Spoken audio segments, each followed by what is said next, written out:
Rodman, Rodman. We are back. We are on the heels of a Dolphins victory. I know y'all see the hat.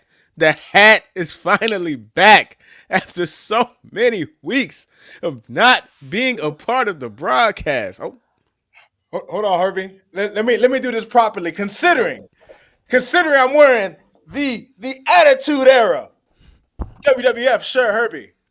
Finally, the hat has come has back come back to to the Fin podcast. Out of Water. To the Fin Out of Water podcast, man. Yes. So we are here. You already know what time it is, man. This is the Fin Out of Water football show, the Fin Out of Water sports show, the Fin Out of Water Dolphins fan cast, where we talk all things Dolphin as well as the rest of the NFL, man. So if this is the first time that you're going to be tuning into this show, first things first, we appreciate your viewership. And if you are a long-time lover and listener and watcher of this show, we already appreciate you as well, man. Air horns, man. We To are in the a good fam. mood.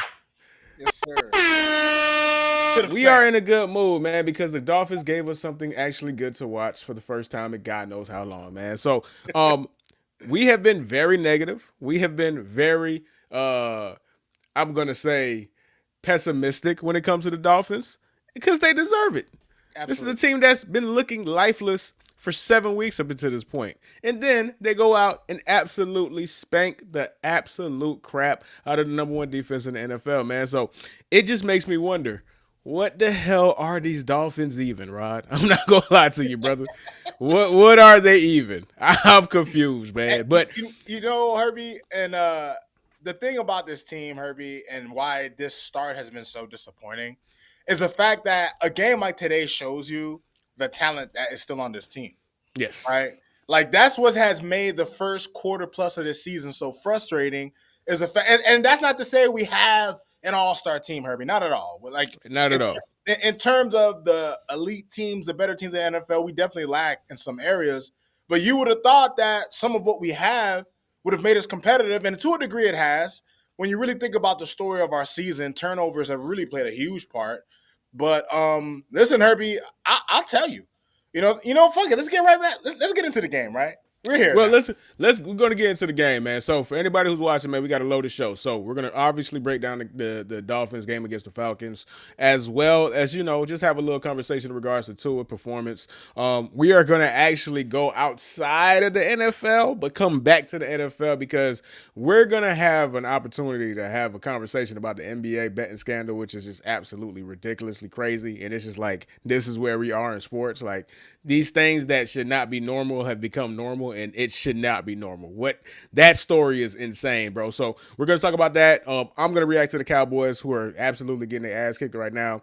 We're gonna go ahead and see who we think are the contenders and the pretenders. I mean, we're halfway through the season. The teams that are kind of separating themselves have pretty much made themselves to see. And then you know how we do. We're gonna have Redzone's observation and bad dope of the week, man, to close out the show. So let's get right into it, man. First things first. Talking Dolphins game recap. Dolphins dominate the Falcons, man, and they put a spanking on the Falcons. That score was not. That was a 34-10 that felt like a 56-5, bro. Like it was a when Zach Wilson gets in the game, you got your ass beat. Like you got it, BTA belt to ass, man. So the floor is yours. Take it away, Rob.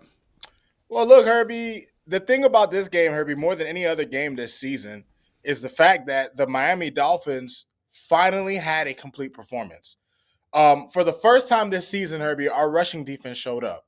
Going into this game, Herbie, I would have thought that Bijan Robinson and the Falcons offense, even without Penix and Drake London, just with how good Bijan has been this season, you would have thought that they would have hit a single season game high against this run defense the way they have been playing. But Herbie, this matchup turned out to be Buster Douglas versus Mike Tyson, right? Like the Falcons in the first half only had 10 yards rushing, which is something you would have not expected when you consider the guys who have just destroyed the Dolphins this season in the running game. So it was a beautiful thing to watch, Herbie, to see on the defensive side of the ball, to see the Dolphins actually be able to stop the run, which was able to help them dictate what the offense was doing, right?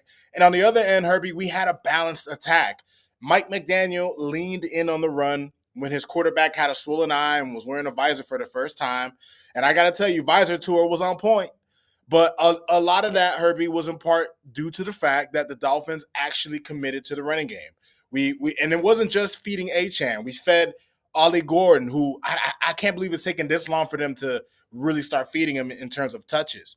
We fed Jalen Wright, right? Like, we have a wealth of running backs, Herbie, and us leaning on the run to help set up the pass is exactly how this team needs to play to have success. Now, I'll be honest. The win doesn't really change my overall feelings on this team. Like, I think this regime's time is up. But when you consider the humiliation, the embarrassment that fans have had to put up with the past several weeks with how this team has played on both sides of the ball, it was refreshing, man, to actually see the Dolphins look like a real football team. And, props to them boys, man. We've been ragging on them all season. So I will give them credit where credit's due. Tua had undoubtedly his best game in quite a long time. And, and that's in large part due to the play calling, in large part due to the defense standing their ground, and in large part due to the rest of the offense actually, picking up their slack. This is the first game of the season, because even the Jets game, the Dolphins had their issues, but this was the first game of the season that felt like a team win. It felt like finally complementary football in the right direction. And, and here we are. Yeah, so that's the thing that I want to go ahead and really highlight, man, which is complimentary football. Because as long as we've been doing this podcast, one of the things that you've always harped on is the fact that when the offense is good, the defense is bad. When the defense is good, the offense is bad. When the offense and the defense are both mediocre, the special teams is atrocious, right? Like, you can never get a consistent 360 ball where everything is holding hands and working in cohorts with each other, right? So this is what it looks like when the Dolphins play up to their potential, which shows the Dolphins have no business being a 2-6 team. They have no business being a 2-6 team.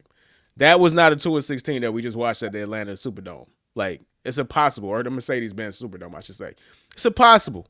It's impossible to look at that team, do that to the number one defense, and say that is a 2-6 team.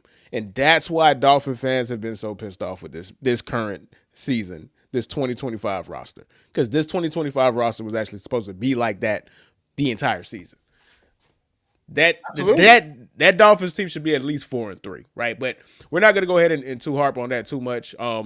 It is what it is. We want to be positive because the Dolphins did win. Right? Like, we don't want to beat on a dead horse and rain on no parades, man. So, air horns for the Dolphins. Very rare air horn for the Dolphins. This season, very rare. Air horn for the Dolphin hat. Hey, man. Shout out to the hat, man. I forgot what the hat looked like, dog. It's been so long since you brought the hat out, man. I was damn near about to ban that motherfucker. All right, so let's progress the conversation a little bit forward, man, because I wanna have a conversation in regards to Tua, man, and I'm calling this Tua's flu game, bro. So this is gonna be connected to two things. This is gonna connect us to our funny tweets of the week, and we'll just go ahead and get to the funny tweets of the week because I want to double back to the conversation, bro. So let's go and look at funny tweets of the week because there was one common theme in regards to this, right? And let me skip up to this right here, dog. Let's see right here.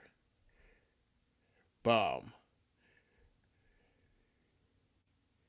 This right here, man.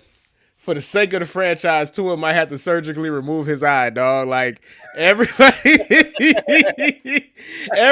is talking about Tua in his pink eye, bro. And I just find it hilarious, bro, because so apparently your quarterback is only wrong when he can only see with one eye, dog. Like, that's what it is. It's the hack, Herbie. It's Tua's hidden hack, man. Apparently, bro. Apparently, it's Tua's hidden hack, bro. So Tua's flu game, man. Tua had pink eye and he absolutely balled out. So go ahead, man. The floor is yours. How did you feel about Tua this game, bro?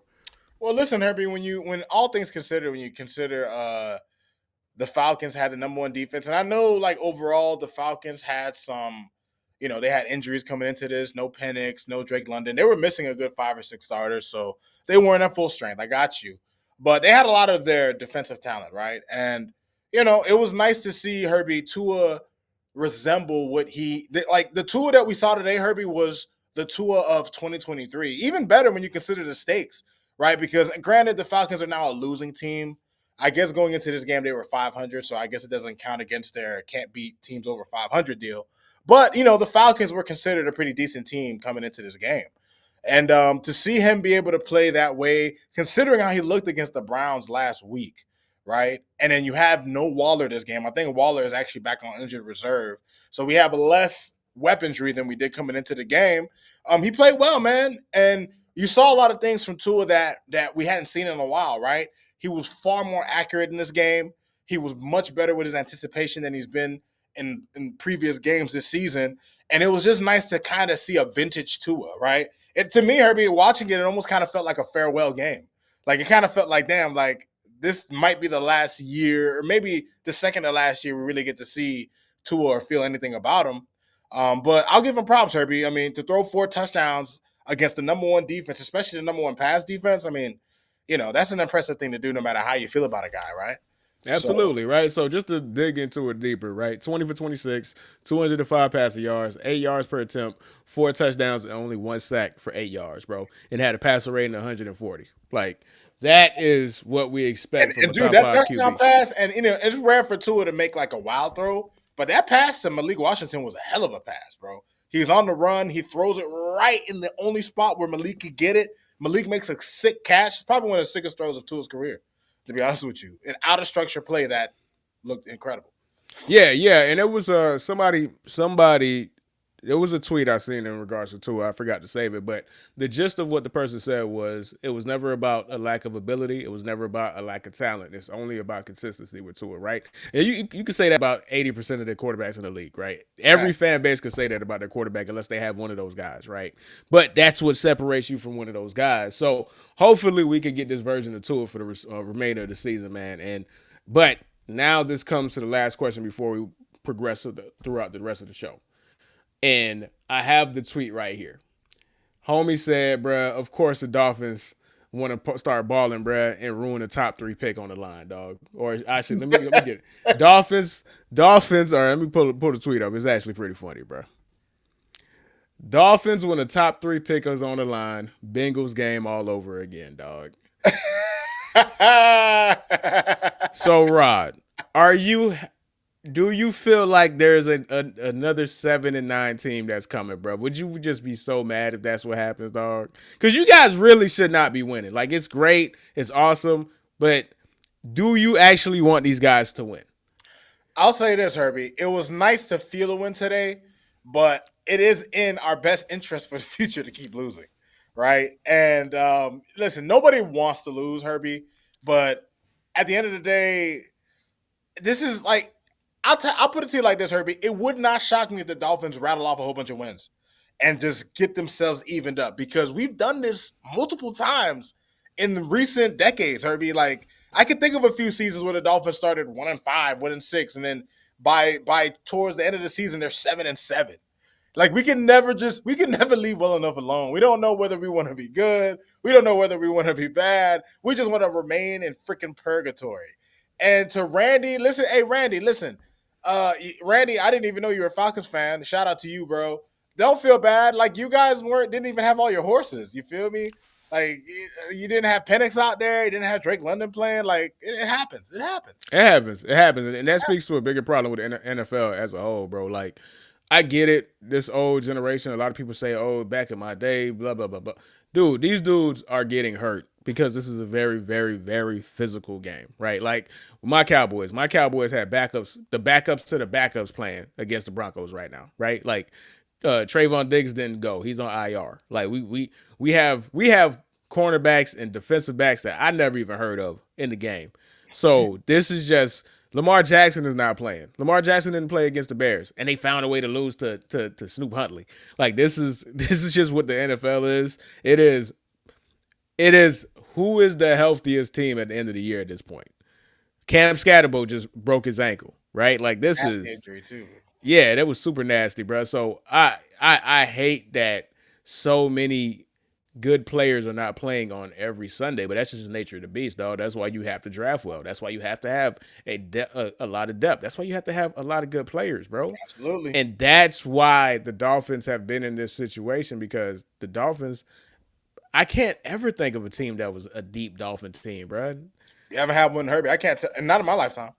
Not in my lifetime. We've Like had a legitimately deep team with a lot of people to rotate, a lot of bodies, a lot of people. Like, y'all lose one starter, bro. That whole side of the team is done. One offensive lineman for the Dolphins is out. Team is decimated. Cook. One cornerback is out for the Dolphins. Decimated. Ridiculous. Cooked. So yeah, bro. That's just the nature of the beast, man. So let's go ahead and Purgatory loading. Listen, man. If we beat the Ravens on Thursday night, bro, then I'm putting my helmet on, bro. Man, let's get some air horns, man, for Purgatory, man. Let's round of applause for Purgatory, for the Purgatory Dolphins, man. You know it's coming. Unbelievable. Can't even think right, man. So we're gonna have a sidebar conversation, but it's gonna come back to the Dolphins, right? So this week, bombshell report in regards to the NBA, in regards to a bunch of former and active players getting indicted on federal charges for gambling. We are at that point. We are in that timeline. Like, we've all felt that. Us as people who bet on stuff. You feel me? We've always said, man, these dudes be shaving points, man. Like, these dudes be shaving points. But we never really believe it. You know, that's just our ego, and that's just our anger, and that's just our frustration coming out. But to have something like that confirmed, to have a Terry Rozier out here betting the under, when you make $35 million a year, dog, and you telling dudes, man, yeah, bro, I'm finna bet the under, bro, just to make $200K for what? Sickness, dog. Sickness, dog. You got Chauncey Billups. Chauncey Billups is a stand-up dude. You got Chauncey Billups out here running fake poker games with the mafia, with the La Cosa Nostra. This is some shit out of a movie. This is a Netflix movie, dog. This is insane. I don't want people to ever make this. Ain't normal. Chauncey Billups and the mafia don't got no business being together, dog. Ridiculous. Tell me you had that on your 2025 bingo card. No. Man, I don't have that on my 2025, 2026, 2027, 2087. Like, this is crazy. This is crazy. Damon Jones? Of course Damon Jones out here running pockets, man. Sliming dudes, man. Y'all know who Damon Jones is. That one, I was not surprised at all. I was not surprised by Damon Jones whatsoever. That's a skeevy dude, man. It's a skeevy dude. So it made me wonder. I was like, all right, let's bring this to football. Let's have the football version of that conversation, right? Because, you know, all the information is out there. People have been talking about it nonstop, right? So we were like, you know what? Let's put our own personal spin on it, man. So, Rob, I wanted to ask you, who on the Miami Dolphins are you convinced needs to be investigated for doing the same shit that Terry Rozier was doing, dog? I know there's some dudes that you were like, that dude is shaving points. That dude got something going on, bro. So do you have a list, perchance, of the 5 players that you think have been shaving points this season? Herbert, do not mind if I do. And I'll start it off with my least likely suspect, but someone who I got my eye on, Jalen Phillips, Herbie. The amount of times Jalen Phillips has been close to getting a sack, Herbie, I'm 100% certain he got somebody bent unders on him all season long, Herbie. The amount of pressures this guy has without getting a sack, come on, bro. Let's be serious, dog. Like, you know how to play your role, dog. You know how to play your part. Just like 3 Stacks said in the song, man. Play your part, Pippin. Play your part. My next culprit, Herbie, I ain't gonna hold you, man. I ain't gonna hold you. And this one hurts me, Herbie, because this is somebody I have a lot of trust in, Herbie. This is somebody I got a lot of faith, a lot of love in. But Jalen Waddle, man, sometimes I wonder about you, buddy. Like some of those catches that turn to interceptions just seem too rehearsed. So, I'm going to keep my eye on Jalen Waddle on point shaving Herbie. This man had one catch last week for 15 yards. Come on, Waddle. You know you better than that, bro. You bet on yourself, ain't you? What I got. Now, my next three, Herbie, these are just more personal to me, dog. These are just personal. My third is Cole Strange, Herbie. For those who aren't aware, Cole Strange is one of our replacement offensive linemen, and I'm 100% certain that there's probably a mobster living in this guy's house because the way this man plays offensive line, there has to be somebody pointing a gun to the head of somebody in his family, dog. So Cole Strange, y'all need to investigate. Y'all don't even need to investigate Cole Strange. Just go save, bro. Just go save him. Send somebody. He needs help. Number two, man, and this one is there was no way this guy couldn't make this list, Herbie. Tua Tagovailoa, Herbie. My God. You look at the way Tua played today, and you think about the way he's been playing. Something ain't right. Tua, come on now. Don't tell me they bent overs on the amount of picks you throwing, because you had no business throwing 3 picks in back-to-back weeks. So keep your eye on Tua. But the number one culprit, the number one person that the Dolphins have to be weary of, Herbie, and this is the least expected, someone you wouldn't expect because of the innocence per se he should have. Jonas Savaiinaea. My God, this man is one of the worst offensive. Herbie, when you're so bad that you make me wish Liam Eichenberg was playing in your spot, you got to be rigging the game. All right, people got to understand. If Rod is saying I'd rather have Liam Eichenberg, and if you are new to this channel or you are not familiar, there's nobody that Rod hates more in his Dolphins life than Liam Eichenberg. Listen, man, this is somebody Rod said, bro, if I see him in public, bro, I'm getting off on him, dog. And Noah, no, and you're saying I would rather have Liam Eichenberg than this cat? Homie shaving points, man. Yeah, he's shaving points. He's shaving points, man. 100%. FBI, Cash Patel, bro. We not saying to do an investigation, but we not saying to do an investigation. Do y'all thing, man. Just take a look. Just take a look. Just take a look, man. For me, I got one person, bro. There's nobody that can't convince me that this man ain't shaving points. He not in deep debt with the mafia, and he got to make a lot of people money, bro. His name is Geno Smith, man. Hands down. Investigate Geno Smith now. Investigate that man yesterday. Investigate that man yesterday. He threw 3 picks and he ain't even played this week, man. They on bye week, man. And he still threw 3 picks, man. Investigate Geno Smith, man. Investigate Geno Smith. 3 ghost picks. Yeah. Investigate Geno Smith, man. Listen, just saying, man. All right. So let's go ahead and move on with the conversation. The funny tweets of the week, we ain't really got that much because the Dolphins actually won. So we're going to go ahead and keep it with the Dolphins and then just talk about the AFC as a whole, man. So we got the AFC. Oh, wrong one.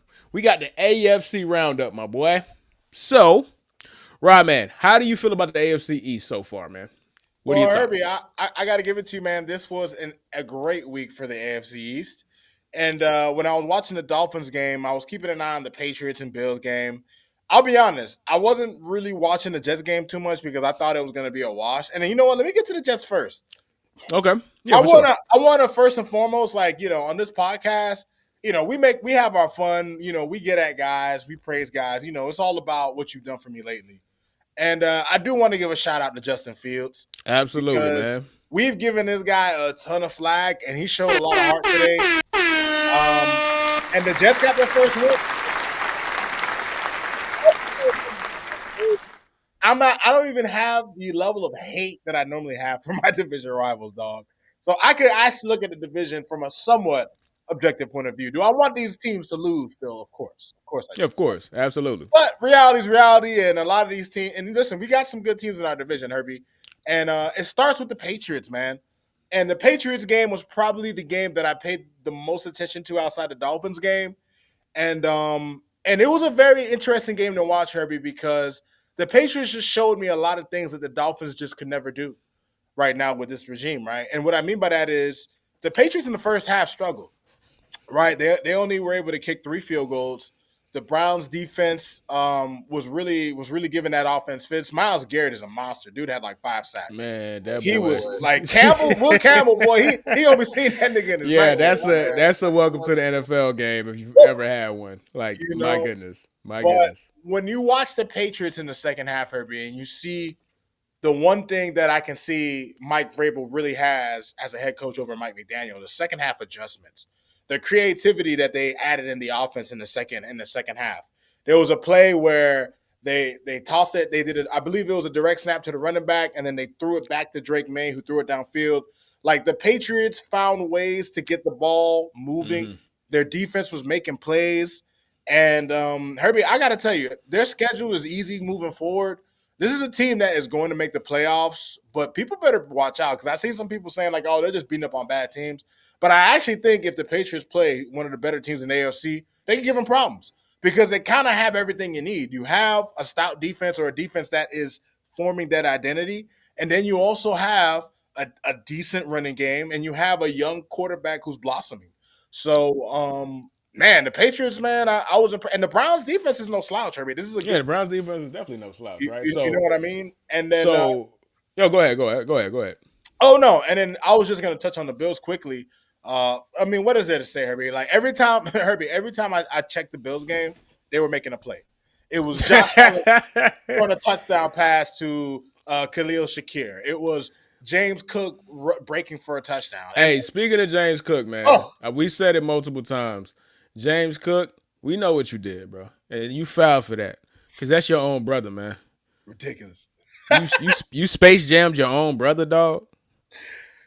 Ridiculous, bro. You took his powers like the Monstars, bro. Your own kin. It's not a coincidence. As soon as Dalvin Cook fell off, James Cook became an all-star, bro, an all-pro running back, dog. But hey, bro, y'all gonna call it a conspiracy, dog. But whatever, dog. All right, I'm from South Florida. I'm Haitian. I know voodoo when I see it, man. That's straight. I know when voodoo is done when I see it, man. Just saying, bro. Just saying. But no, I want to take it back. Yeah, go ahead. My bad. And I just wanted to give a shout out to the Bills offensive line, Herbie. I think they're probably one of the units that nobody talks about. That's fucking awesome. Like these dudes create holes. And granted, James Cook is an awesome running back, but the protection they give Josh Allen doesn't even have to. Like Josh Allen is actually at a point, Herbie, to where it's not all on him anymore. Yeah, right? He only had 19 passes today. Right, and he went 12. He was 12 for 19 today. Like, imagine, bro. He didn't. I mean, Josh Allen was cruising today. He was on cruise control, and they scored 40 points. 40, you know I mean? Like, easy 40. The Bills got their mojo back, to say the least. So I want to take it back to the Justin Fields conversation, right? Because, like you said, we get our jokes off because that's what we do. We get our jokes off, but at the end of the day, we're always going to come back and give props or credit when credit is due. And today, Justin Fields earned and deserved his credit, right? For 2 reasons. 1, because of what he did on the field, and 2, because he is showing that he is just a really solid, good dude, and it's somebody that you should root for, right? Like, not only did he have probably the best game of his career, or at least a top 5 game of his career, like you're down double digits in the fourth quarter, you come back like against a very, very potent offensive Bengals team with Joe Flacco. Right. Like they put up 38 points. When the team put up 38 points, that team doesn't usually lose, right? Like, so you really had to dig deep and pull yourself out of the hole that, you feel me, that the Jets were in. And not only did you do that, you did that coming off the week when your own owner threw you under the bus, ran you over, put that bitch in reverse, and ran you over again.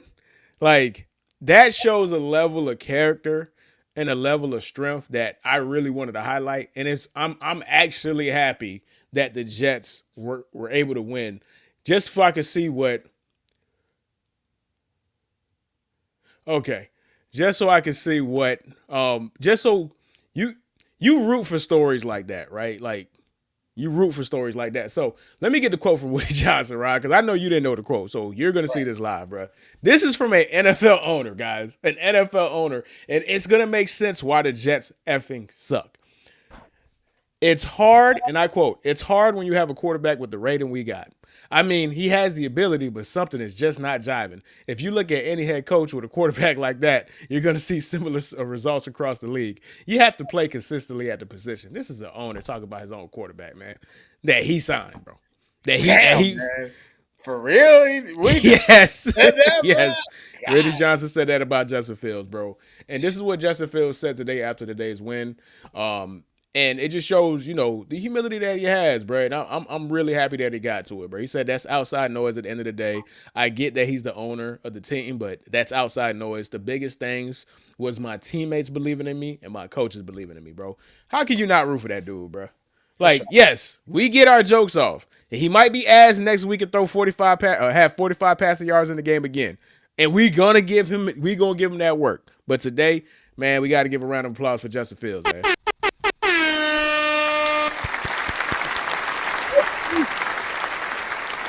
All right, on to the next topic. Same old Cowboys, man. The floor is yours. Why do I do this, man?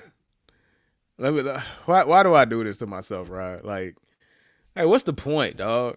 Like, that's what what's the point, bro? Like this cycle that just I can't get out of this washing machine, dog. Like, I'm just going in one circle, dog. Rinse and repeat, man. Same old Cowboys, bro. And the reason why I want to have this conversation about the Cowboys because the Cowboys are not a contender. Like, let's just call it what it is, man. Like, when they're not beating up on, like, they lost to the Panthers, dog. They tied with the Packers, man. And the Packers are probably not as good as we thought they were.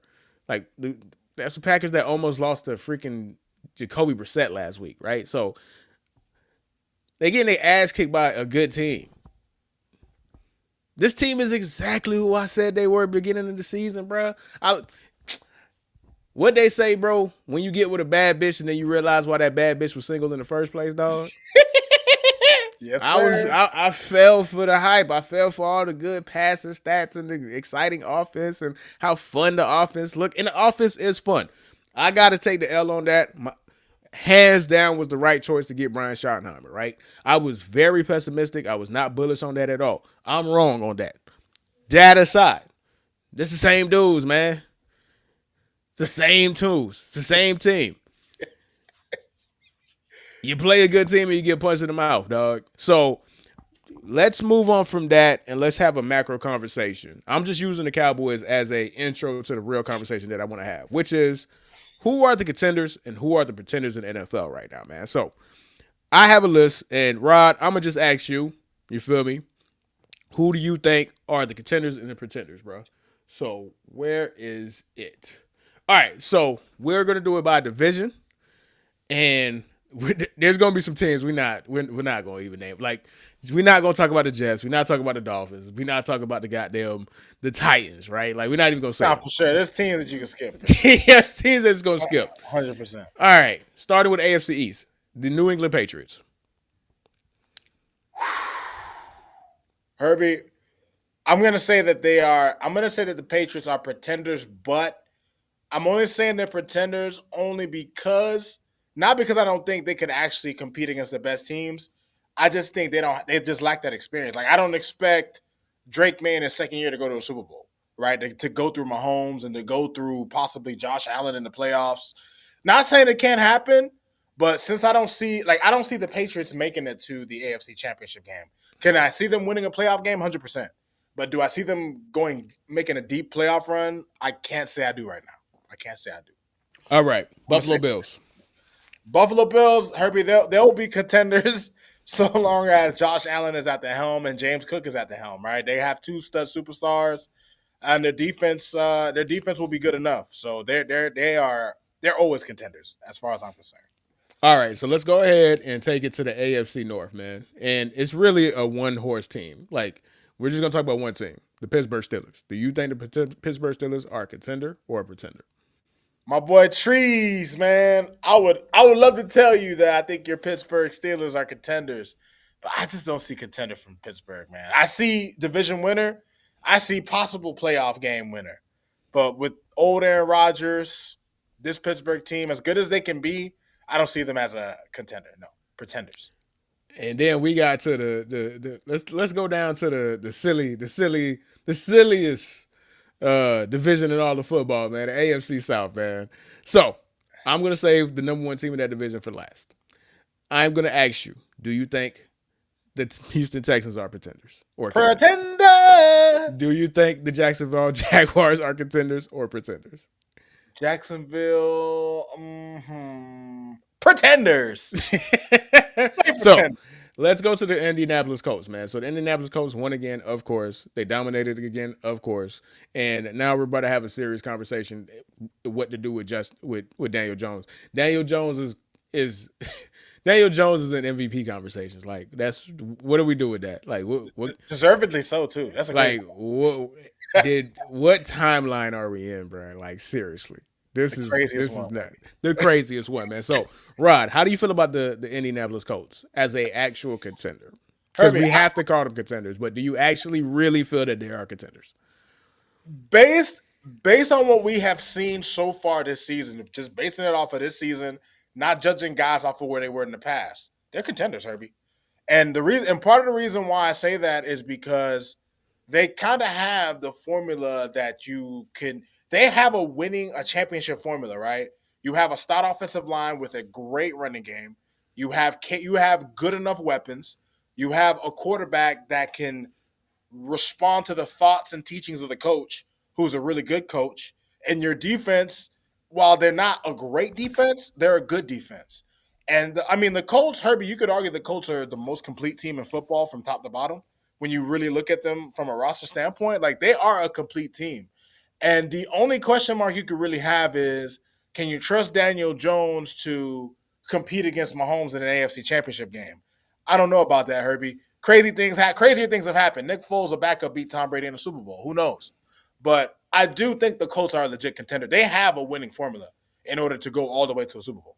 I honestly believe it. Yeah, and I had to agree, right? Because it's like if you just look at the advanced stats, bro, put it like this. I think Herbie, they scored 30 points in 6 out of 8 games. That's ridiculous. I don't even think the Peyton Manning coach. They're averaging 10 yards a play, man. Like that's insane. They're averaging a first down every time they try to get a first down. They get a first down. Like this is ridiculous. Like this is the worst PR for Anthony Richardson possible. Like this is like if I'm Anthony Richardson, bro, I just go ahead and put my retirement papers in, bro. I'll just hand them in, dog.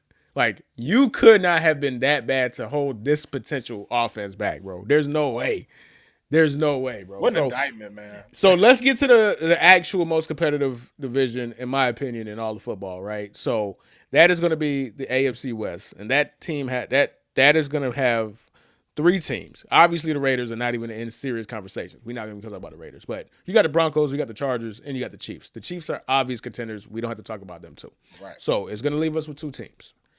I'm going to ask you about the Broncos, and I'm going to go ahead and take the Chargers because I want them all to myself. Sorry, Rod, I got to be selfish about some things. So the floor is yours with the Broncos. Do you feel like the Broncos are a legitimate contender, or do you feel like they're still pretender-ish? The Broncos, to me, as of right now, based on what I've seen this season, I do look at them to be somewhat pretender-ish. I'll put it to you like this, Herbie. The Broncos are what I would consider a wild card team. And what I mean by my version of wild card is that they're a team that no result could surprise me, right? Like, if the Broncos make the playoffs and lose in the first round, I won't be shocked. If the Broncos actually make it to a Super Bowl, it wouldn't shock me. Maybe it'll surprise other people. But given all the talent they have in that team now, Patrick Surtain got hurt. I don't know the extent of his injury. That'd be a massive loss. But when you consider just the talent they have, the coaching they have, Bo is gonna be more consistent as the season goes on.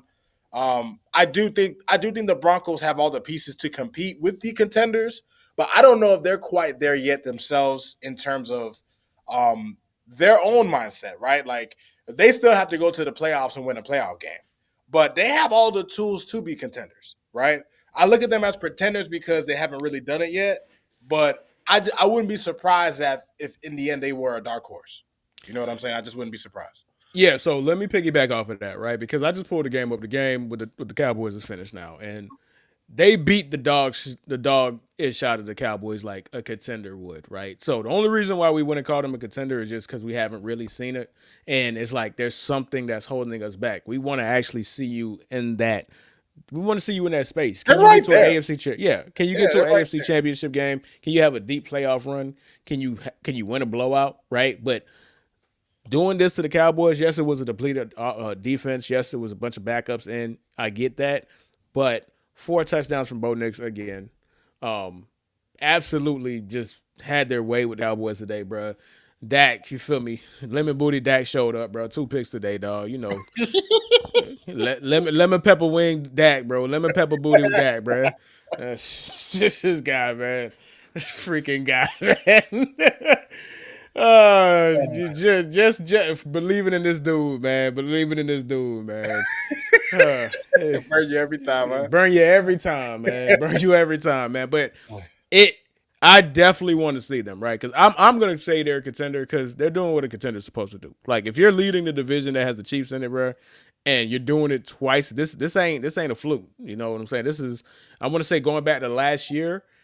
If they're 6-2 now, they won like 7 straight or 6 straight games or something last year because they started The one of Broncos? yeah because the Broncos started bad and then they finished really good, so they've won a lot of their last couple games, bro. That's how a contender moves. Now we just have to see it. Right. In regards to the other team, the Chargers, man. Come on, man. What are we talking about, man? Come on, man. Be for real, man. BFF, man. Be effing for real, man. No, the Chargers are gonna charge, man. Chargering. Like that's a verb. Chargering. Actual term, right? It's a term. No. No, they're not contenders. No. It's the Chargers, man. Like, it ain't happening, bro. As soon as we gave them props, bro, what happened, dog? It came back to reality, man. It's the Chargers, man. Quick. Pretend the city, man. Pretend the city, man. So, all right, man. Let's close out the show with what we normally do. So, Rob, man, we got your red zone observation, man. So, what are the 5 observations you got this week, my brother? All right, Herbito. Red zone thoughts. My first red zone thought.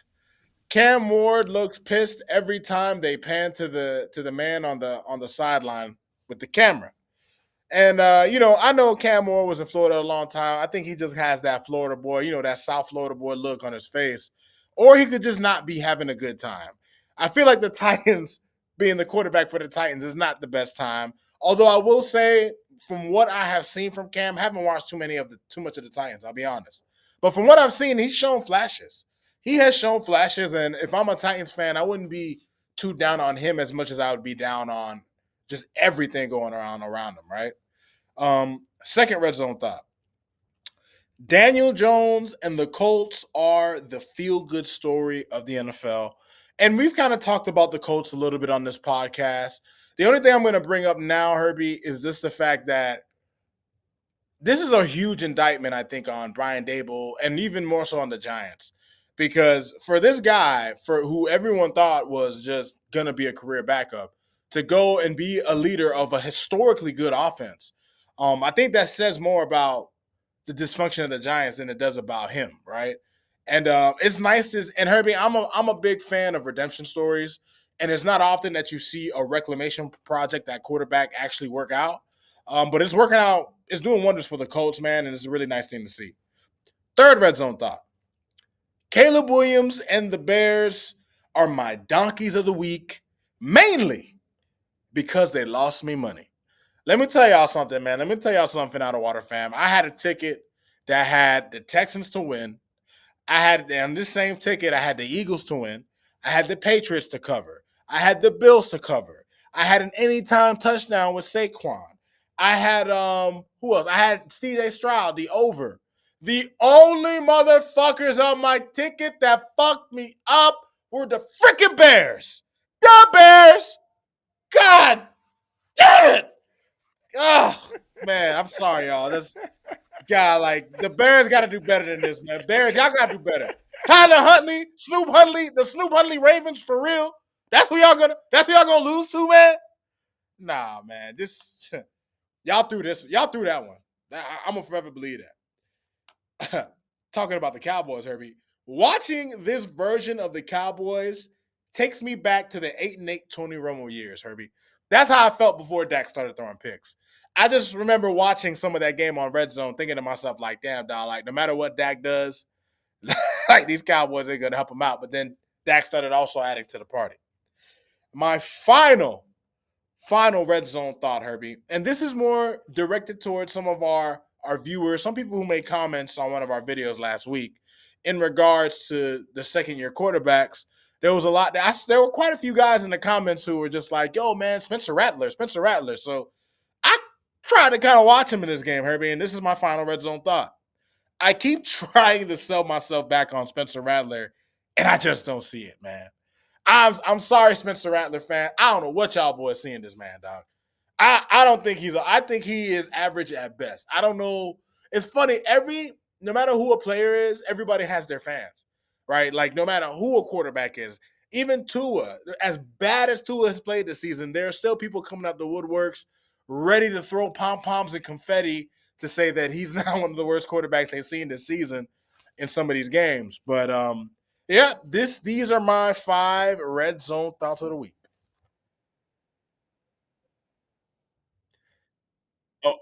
Oh, Herbie, you gotta take me off.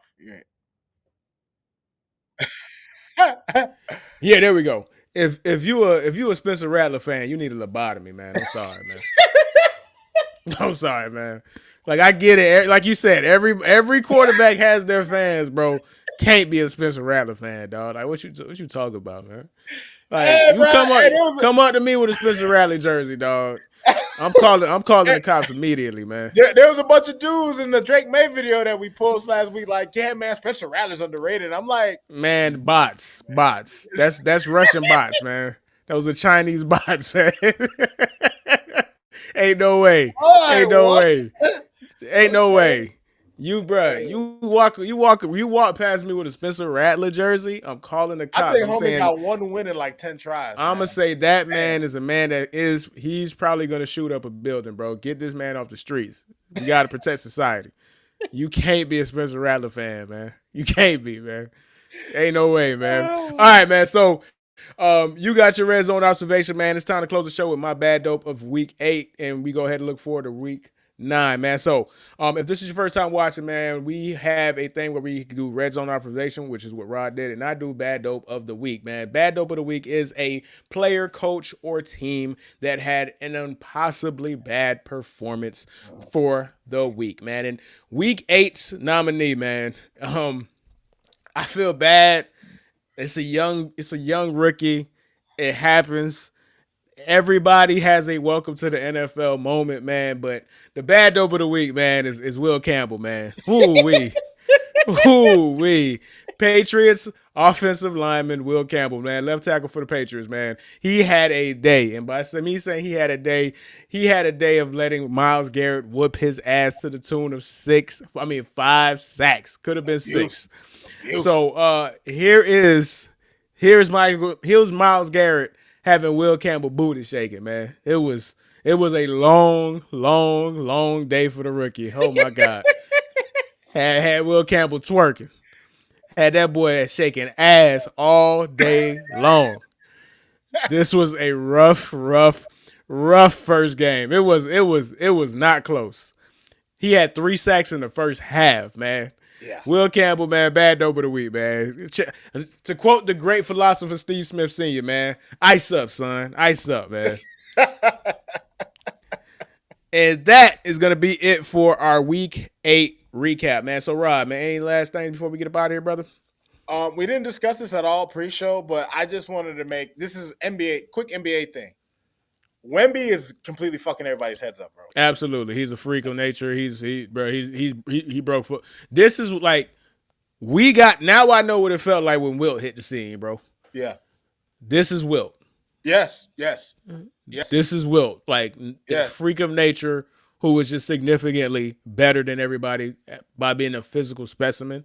This is Wilt Chamberlain. I know when I do this watching somebody, I'm like, oh, that's how they felt in the 70s and the 60s.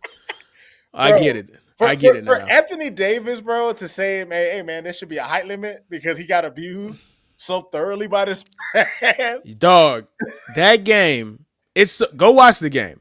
Anthony Davis is 6'11". Derek Lively is 6'11". They look like children. Yes. They look like kids, children. Bro. They look like kids. Compared to this man. He is truly, and we throw words around a lot and too much, but he is truly an anomaly, dog. Yes. He is a genetic freak. They're not supposed generational, bro. Like he's beyond that. He's not supposed to exist. He's not supposed to exist. To be 7'5", and people have been saying he's really actually taller than 7'5". He's probably like closer to 7'6", with the longest arms I've ever seen in my life. He doesn't have to jump to block a shot. No. He's the best defender in basketball. This is 100%, bro. He's so good that we're talking about him on the football podcast, bro. That's to tell you everything that you need. I just had to bring him up, bro, because I did catch some of the Spurs highlights today, and I'm just thinking to myself, like, this dude looks like someone you see on my park on 2K. Like 100%. Ridiculous, like fucking like even with the game against the Nets today, there's a highlight. He blocks 2 shots on the same play. He gets the rebound, and then he hits a Steph Curry deep 3, dog. All in the same play. All in the same sequence. He's a freak. Freak of nature, bro. Freak of nature, man. Unbelievable, man. And with that, we're going to see y'all guys next week, man. Deuces. Week 9 recap coming on Sunday. Adios, muchachos.